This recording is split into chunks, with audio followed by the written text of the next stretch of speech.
Scusate, io mi sono scritto una piccola relazioncina, ma non so se sono entro i 5 minuti, spero di contenerlo.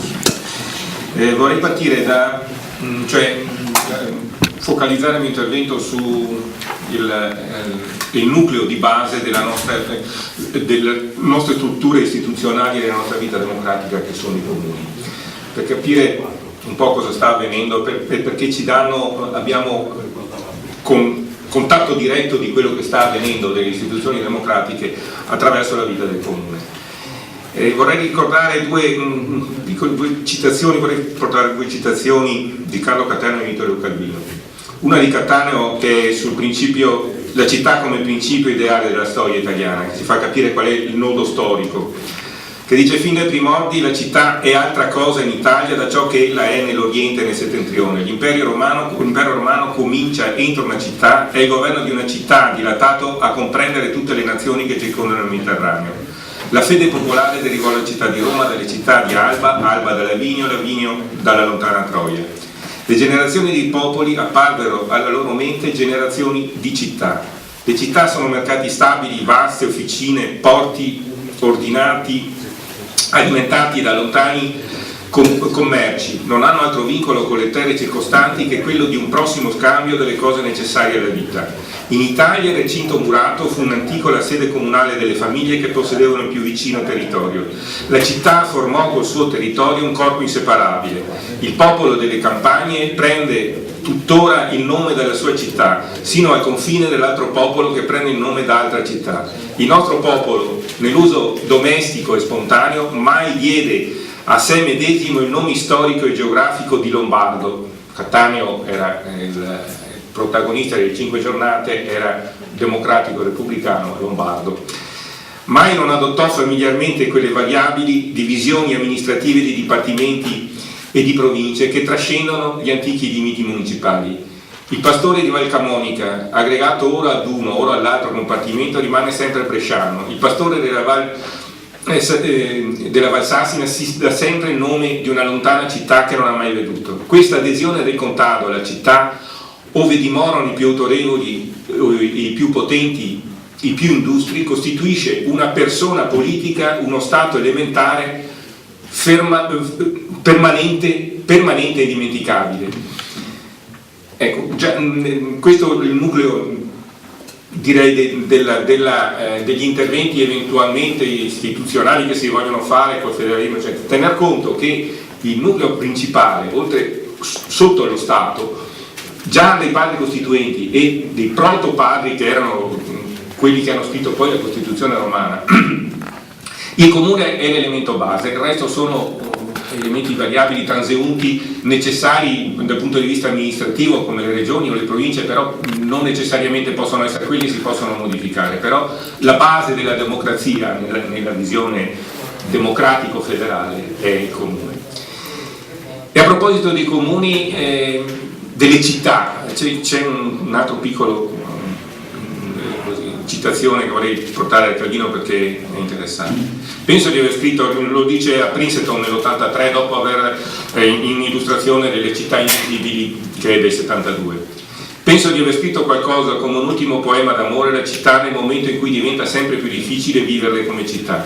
Forse stiamo avvicinandosi a un momento di crisi della vita urbana e le città invisibili sono un sogno che nasce dal cuore delle città invivibili. Oggi si parla con eguale insistenza della distruzione dell'ambiente naturale quanto della fragilità dei grandi sistemi tecnologici che può produrre guasti a catena paralizzando città intere. Le città sono un insieme di tante cose, di memoria, di desideri, di segni di un linguaggio, e le città sono luoghi di scambio, come spiegano tutti i libri di storia e dell'economia, ma questi scambi non sono soltanto scambi di merci, sono scambi di parole, di desideri e di ricordi. Il mio libro si apre e si chiude su immagini di città felici che continuamente prendono forma e svaniscono nascoste nelle città infelici. Nei due testi citati sono riassunti i due temi che riguardano la cellula di base e il nucleo centrale della nostra storia e della nostra convivenza politica e sociale, cioè la città. La città, come sottolinea Cattaneo, è il principio inteso sia come origine storica ma anche come idea forza della nostra civile convivenza, struttura istituzionale permanente e reale. ed è il primo tessuto sociale complesso che ci troviamo di fronte quando diventiamo individui socialmente consapevoli e politicamente attivi. Oggi però, come osservava Calvino già 30 anni fa, quel tessuto, ancora intatto architettonicamente, si sta sgretolando economicamente e socialmente. Io sono nato a Vicenza, vissuto a Verona per 20 anni, a Mestre per 15 e tra qui e Treviso per altri 35. Ho avuto modo di assistere alla trasformazione storica delle nostre città. Seppure morfologicamente diverse, fino a 15-20 anni fa la struttura sociale dei nostri centri urbani era simile. Una ragnatela di negozi e piccoli esercizi che rendevano autonomi economicamente i quartieri o le singole insule, rapporti interpersonali extralavorativi quotidiani e ritrovarsi a pomeriggio in piazza a fare le vasche come si faceva a Verona, strutture di servizio di prossimità e sistema di trasporto pubblico in grado di soddisfare l'utenza. Oggi non è più così, il tessuto sociale connettivo si è lacerato, le piazze si sono svuotate, sono cresciute le anticità, i supermercati, le città mercato, ho memoria del 90 di Piave che è una finta città disegnata ma piena di negozi di consumo. E queste anticità hanno divorato terreni che prima marcavano il confine tra campagna e comune.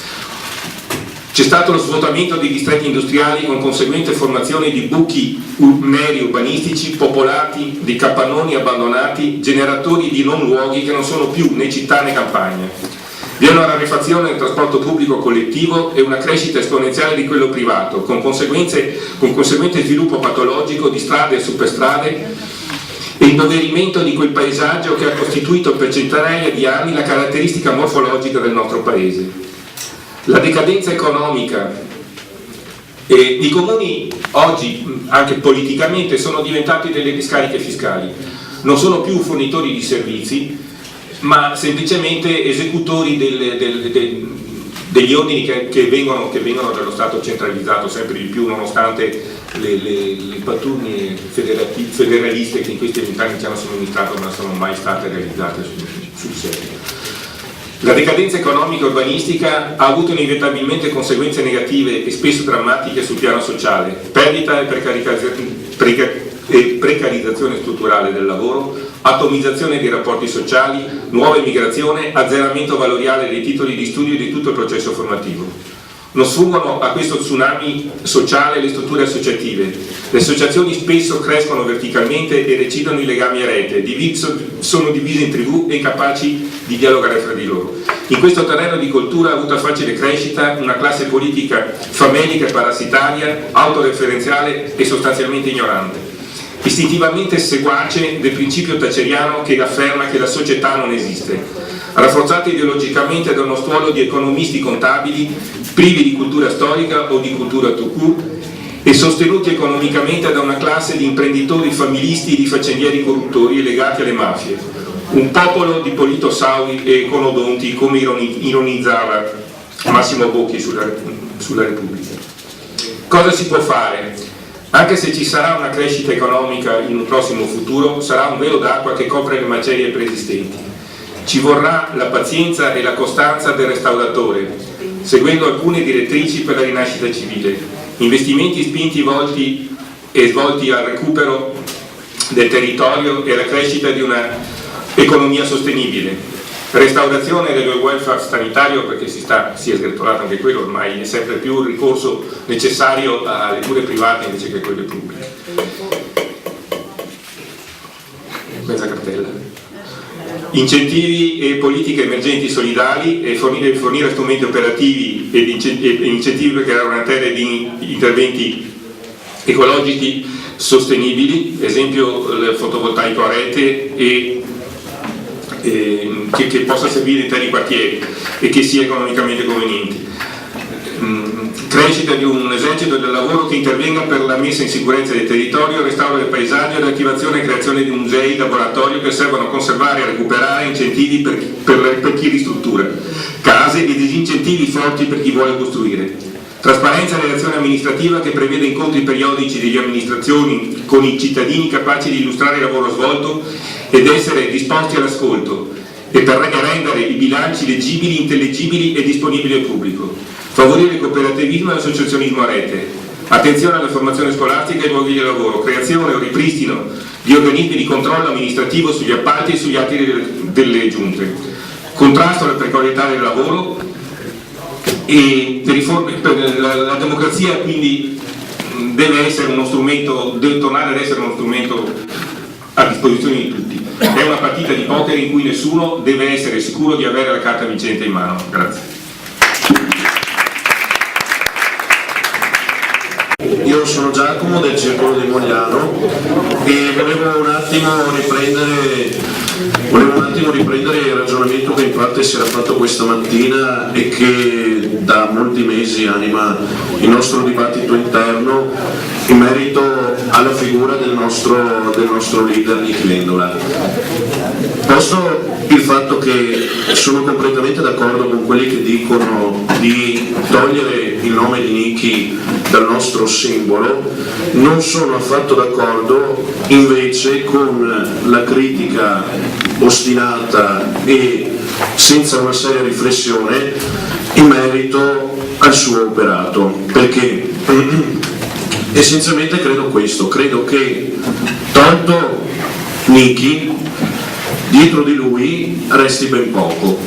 E questo perché? Perché manca, secondo me, un partito strutturato e radicato nel territorio che abbia una conformazione moderna tale da poter far sì che le persone possano parteciparvi. Secondo me il nostro partito non è ancora appieno un partito e quindi la figura di Nichi per noi è e sarà anche in futuro, magari in maniera diversa, però fondamentale, e per staccarci dalla sua figura abbiamo bisogno di una proposta nuova, una proposta che aggreghi le persone in un periodo in cui c'è una forte crisi dei corpi intermedi come i partiti, come le associazioni, eccetera eccetera. Quindi per fare questo secondo me c'è bisogno proprio di un partito della partecipazione e i passaggi per migliorarci da questo punto di vista sono quelli di togliere qualsiasi barriera che ostacoli la partecipazione. Le barriere che ostacolano la partecipazione nel nostro partito sono tante, a partire dal piano nazionale, quando ci inviamo verso una discussione congressuale e viene presentato un unico documento da parte della segreteria nazionale, documento peraltro che io condivido appieno, però secondo me in un congresso non ci può essere la discussione su un unico documento e le regole per presentarne altri o per presentare altri emendamenti sono molto stringenti, perché un compagno militante, semplice militante di un circolo X non ha praticamente la possibilità di avere voce all'interno del dibattito congressuale, perché basti pensare al fatto che per presentare un altro documento ci volevano 600 firme di 600 compagni distribuite in 3 regioni diverse, se non erro, comunque numeri abbastanza limitanti. Questo ha fatto sì che noi oggi abbiamo solo un documento da discutere, per quanto, ripeto, ricco, per quanto completo e per quanto io lo condivida, ma questo non fa altro che togliere ricchezza al nostro dibattito. La seconda questione per aumentare il grado della partecipazione, secondo me, è valorizzare quelli che sono i nostri organismi, e sarò molto più preciso, ovvero, visto che in questa occasione stiamo facendo un congresso di dimensioni provinciali, secondo me noi qua nel nostro territorio abbiamo fatto un errore fondamentale, perché in questi anni l'Assemblea provinciale, che per nostro statuto dovrebbe essere l'organo fondamentale che regola e che in qualche modo coordina la vita del nostro partito, è stato quasi completamente, secondo me, messo da parte in virtù di altri organismi non ben definiti. E questo cosa ha portato? Ha portato ad una concentrazione del potere, e non ad una distribuzione del potere. Ha fatto sì che tanti non si sentissero coinvolti nel progetto perché non venivano nemmeno interpellati, e quindi abbiamo avuto delle persone che hanno lasciato il nostro partito, persone che comunque avevano delle idee e dei progetti molto forti di rinnovamento, però appunto per questa mancanza di partecipazione se ne sono andati. Non è più possibile che l'assemblea provinciale venga convocata soltanto in occasioni speciali e come semplice organo di approvazione di quello che è già stato deciso in una riunione ancora più ristretta, perché questo fa sì che le persone poi non si sentano più invogliate a partecipare e che il partito muoia. Quello che dobbiamo fare noi è quello non di accentrare il potere, ma è quello di distribuire il potere, di creare quella partecipazione di cui tanto si parla, perché poi qual è il rischio dopo? Che venendo a mancare questo organo qua, poi sia tutto lasciato tra virgolette al caso, e quindi per esempio questo che è un congresso provinciale nei fatti e praticamente è stato organizzato da un solo circolo, e questo invece è un congresso dell'intera federazione, però praticamente oggi e nelle settimane prima questo congresso è stato organizzato solo da un circolo, come poi anche in altre occasioni è successo e si ripete da molti anni questa cosa qua, appunto perché manca il fatto che le persone si sentano accolte all'interno della nostra assemblea. E dico anche un'altra cosa, ovvero il discorso rispetto al coordinamento, che io non ho avuto il tempo e la maniera di verificare il nostro statuto, però secondo me nel 2013 un coordinamento direttivo o che dir si voglia a livello provinciale è da abolire in toto. Io non starei neanche a discutere su chi mettere, come mettere, eccetera eccetera. Io semplicemente a livello provinciale farei soltanto una assemblea che è sovrana e che rappresenta tutti quanti i territori, e per poter far sì che questa partecipazione sia veramente vera e concreta arrivo al terzo punto, il terzo punto che è quello del radicamento sul territorio. Noi per avviare la partecipazione dobbiamo essere radicati sul territorio, e come possiamo fare per radicarci sul territorio visto le esigue forze che noi abbiamo? Per fare questo non dobbiamo far altro che riorganizzare la territorialità e la competenza dei circoli, che è una proposta che già io ho fatto con Luigi tramite una lettera scritta alla presidenza dell'assemblea provinciale in cui chiedevo appunto di rivedere questa cosa qua. Poi questa proposta è caduta nel vuoto come le convocazioni dell'assemblea stessa, perché d'altronde non si può discutere delle cose se l'assemblea non viene più convocata. Però pensiamoci, perché non è più possibile che ci sia questa dispersione di energie inutili. Se noi riorganizzassimo il nostro territorio e le competenze che ciascun circolo ha sul territorio, si potrebbe anche capire meglio come agire su questo territorio qua. Per esempio, Treviso città ha dei problemi, tutto il resto del circondario ha degli altri problemi. La zona sud di Mogliano ha dei problemi che possono essere assimilati perché sono comuni, lo sfregio del territorio, la continua costruzione di centri commerciali, eccetera eccetera. Però purtroppo questo non è stato fatto, quindi secondo me è fondamentale il fatto che noi ci mettiamo a tavolino la prossima assemblea provinciale e si decida di operare in questa maniera qua, perché se no noi, ripeto, perdiamo energie e forze nel nulla, e ci sono tanti compagni che lavorano anche fuori dal partito nei nostri territori che purtroppo non riescono a lavorare col partito nel loro territorio, perché il gioco forza comune più forte non riesce poi a prendere e a distribuire le sue forze nei comuni limitrofi, quindi il dibattito si ferma semplicemente a quel comune là e non riusciamo a radicarci, non riuscendo a radicarci non riusciamo a creare quella partecipazione di cui vi parlavo prima. E qual è il risultato? Che non creando partecipazione abbiamo i dati che prima Domenico ci diceva rispetto al fatto che un partito come il nostro, piccolo, eccetera, eccetera, con delle idee, se volete, anche di nicchia rispetto a tutto quanto l'emisfero politico, non riesce ad avere un futuro per questa cosa qua, perché mancando la partecipazione e insistendo sui corpi intermedi, insistendo sulla burocratizzazione dell'organismo partito, questo va a limitare fortemente tutta quella fascia e quella generazione che non si riconosce più in questo tipo di progetto politico qua.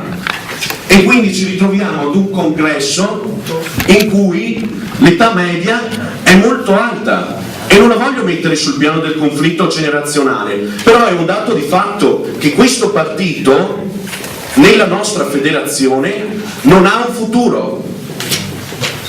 E per questo io chiedo che nel formulare i nuovi organismi ci sia per piacere un passo indietro che non vuol dire uscire o essere meno importanti per tutti noi, ma vuol dire mettersi al servizio del partito e vuol dire togliere tutti quei personalismi, quella voglia e quella voglia di potere che in questi anni, da quando sono qua dentro, ha fatto da tappo rispetto a tutto il cambiamento e a tutte le cose che potremmo fare.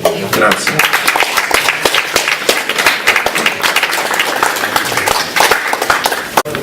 Luigi Amendola.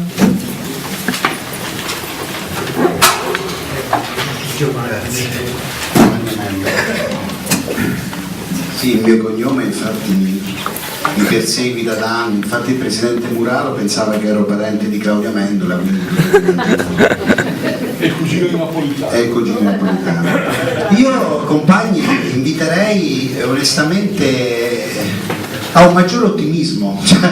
Io sto sentendo da questa mattina una serie di interventi che devo dire che domani io vado in pellegrinaggio a Sant'Antonio, perché con una situazione nostra assolutamente, no, mi permetto di dirlo, conoscete bene la situazione del nostro paese.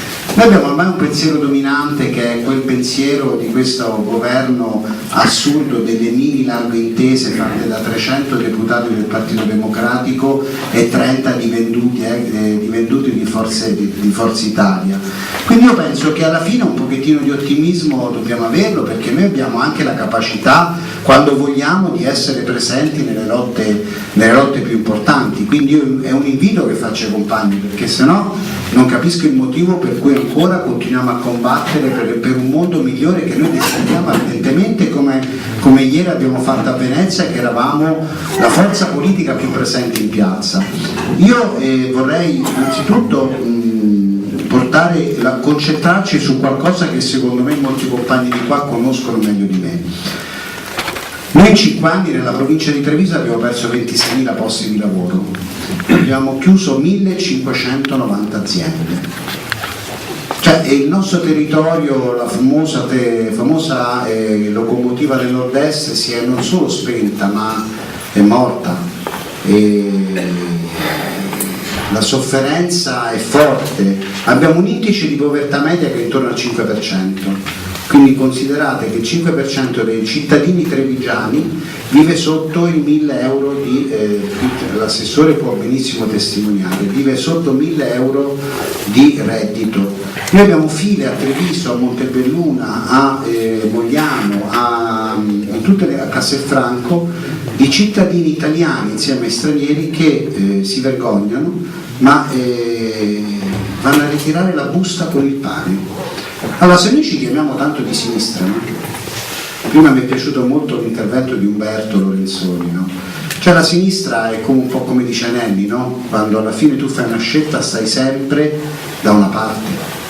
Cioè noi dobbiamo dobbiamo stare dalla parte dei lavoratori, noi dobbiamo stare dalla parte dei più deboli, noi dobbiamo stare dalla parte di chi sta soffrendo, perché la mia impressione è che certe volte ci stiamo un po' dimenticando, insomma, la nostra origine, la nostra storia. Noi abbiamo delle bellissime proposte a livello nazionale, sono molto belle, io invito tutti quanti a leggere il sito di SEL nazionale. Ringrazio anche il segretario Luca che ha fatto un'ottima relazione, che ha dato un'impostazione di com'è la realtà di adesso. Di fatto noi abbiamo un mondo che ci circonda, che sta andando ormai per questa Europa ce lo chiede, no? Cioè Europa ce lo chiede, ma io mi auguro un giorno anche noi dobbiamo chiedere qualcosa all'Europa, perché sta diventando assurdo, no? Questa politica dell'austerity, del rigore, e chi ci sta soffrendo sono sempre le stesse identiche persone. Io da quando sono piccolo c'è da dire vabbè, dobbiamo tirare la cinta, stringiamo la cinta, perché sono sempre le stesse persone che soffrono. Non capisco perché quando si parla, come dice Di Vendola, della patrimoniale dei poveri nessuno si mette le mani nei capelli. Quando si parla della patrimoniale sui ricchi è una levata di scudi. Noi abbiamo, ti ripeto, delle bellissime proposte, tipo che sono i contratti di solidarietà, che nella provincia di Treviso hanno usato solo 22 persone. Andrea Dal Porto sa benissimo di che cosa sto parlando, a differenza degli ammortizzatori sociali che sono abbondantemente usati dalle aziende. Perché? Perché le aziende fa più comodo poi portare i lavoratori fuori e buttarli in mezzo alla strada. Noi abbiamo 40 contratti di assunzione, la famosa legge Biagi, pover'uomo, che SEL ha proposto di ridurla a 4, perché ormai la precarietà è il minimo comune denominatore che ci circonda. Noi stiamo perdendo un'intera generazione di giovani dai 20 ai 30 anni perché sono precari. Stamattina parlavo con Maria Teresa, giustamente una professoressa, ma perché uno studente deve studiare se un domani è precario, se un domani è disoccupato? Ma chi glielo fa fare a perdere tempo? C'è una bellissima proposta che stiamo portando a tempo e ci stiamo facendo rubare dai radicali, dai grillini, che è il reddito minimo garantito. Noi dobbiamo batterci sul territorio per dire che quel reddito minimo garantito, la prima forza politica che l'ha presentata è stata Sinistra Ecologia e Libertà, che ha raccolto 50.000 firme. Questa è una cosa importantissima, cioè sono 600 euro per 12 mensilità che vengono erogate attraverso una contribuzione da parte dell'INPS. Cioè questo per dirvi che noi abbiamo la possibilità di idee forti. Io spesso parlo delle spese militari, ma lo sapete che la gente non sa nemmeno che noi spendiamo 70 milioni di euro al giorno di spese militari? E questa è una cosa che secondo me è vergognosa.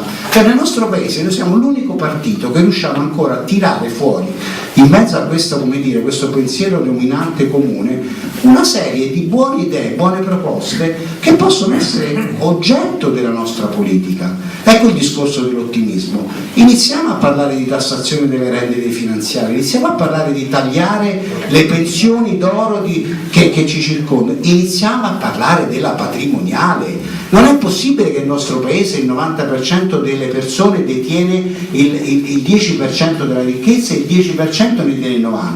Cioè qui se non iniziamo a parlare delle nostre cose, che poi siete voi compagni tra virgolette di una certa età e di una certa esperienza che mi avete insegnato, la ridistribuzione del reddito, cioè queste sono cose di sinistra, sono cose che secondo me ci possono permettere veramente di avere anche la possibilità di avere una grossa presenza sul territorio. Ci caratterizza anche, vado a chiudere, la lotta per il consumo del suolo. Nessuno ci può dire che noi l'abbiamo fatto demagogicamente, da sempre ci siamo battuti, e qui Oscar che si è fatto tutta la regione d'Italia per combattere contro il consumo del suolo nel nostro territorio. Cioè questo per dire, l'ottimismo deve nascere anche dalla capacità che secondo me noi abbiamo di portare avanti delle idee positive. Ottima la proposta fatta sia da Said che soprattutto dall'assessore Gabino sullo Ius Soli, cittadinanza certamente onoraria a Treviso. Cioè significa che se quando vuole e soprattutto quando ha questa capacità tra virgolette amministrativa può veramente cambiare il paese che ci circonda, perché compagni, se aspettiamo il Partito Democratico, ma quando mai cambiamo questo paese? Ve lo dico proprio onestamente, io sinceramente chiudo, io sono nato democristiano e non voglio morire democristiano, grazie.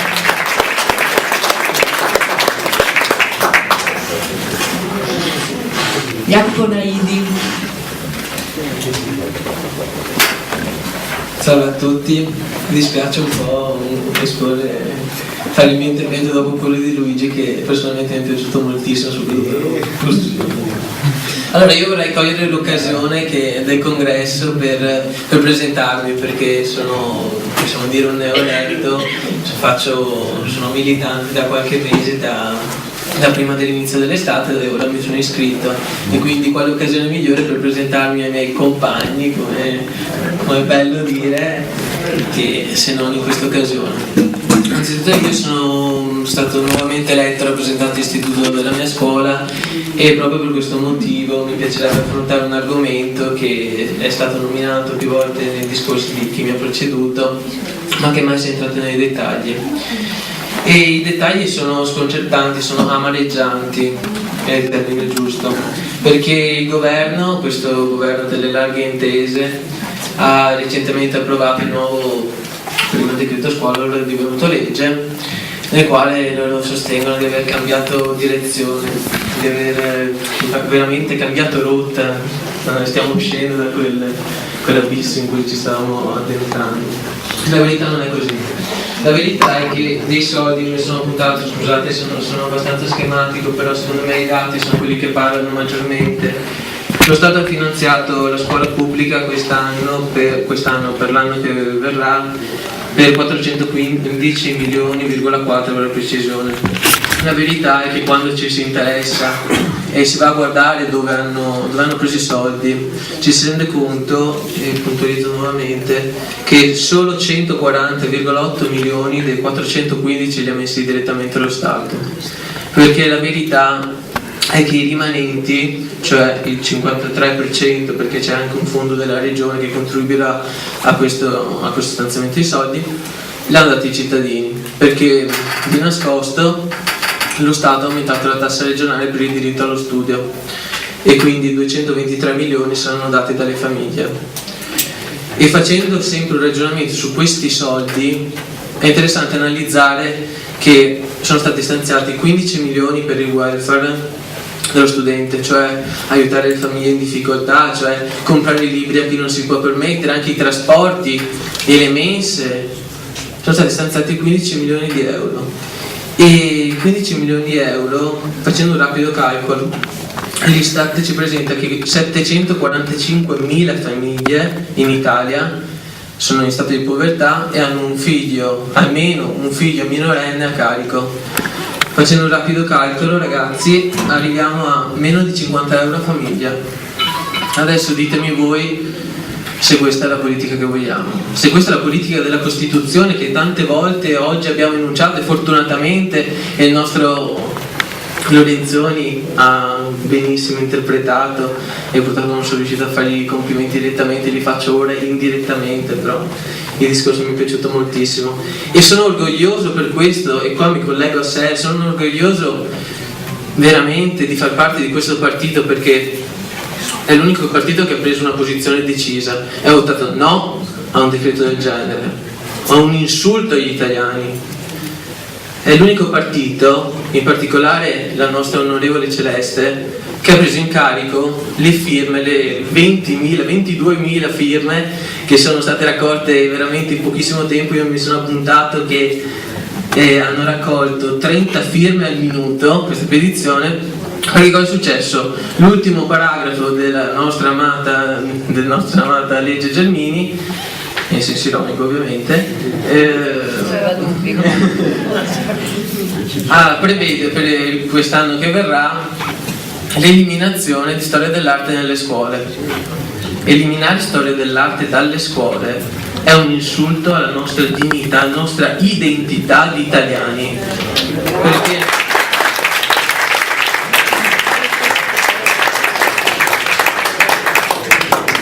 e quindi sono nuovamente orgoglioso di far parte di questo partito, perché solo l'onorevole Celeste, che recentemente mi pare sia stata a Treviso, giusto? E purtroppo noi abbiamo avuto un incontro col centro-sinistra a Mogliano, purtroppo per coincidenza di impegno, e sono orgoglioso che ha preso in carica queste firme.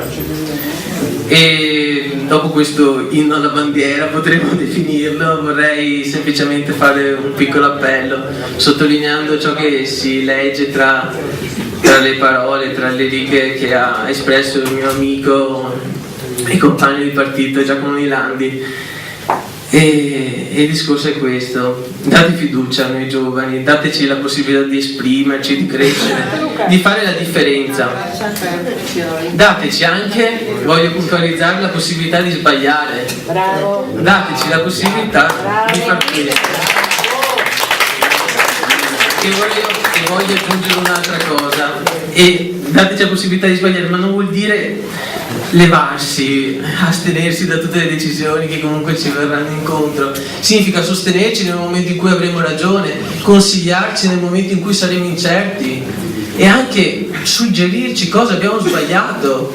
È questo che io mi aspetto dal mio partito. Mi aspetto buona politica, una politica che si interessi della cultura, dell'ecologia, della libertà del singolo cittadino, della dignità di ogni singolo cittadino prevista dalla Costituzione. E voglio concludere dicendo semplicemente grazie della possibilità di esprimere comunque la mia...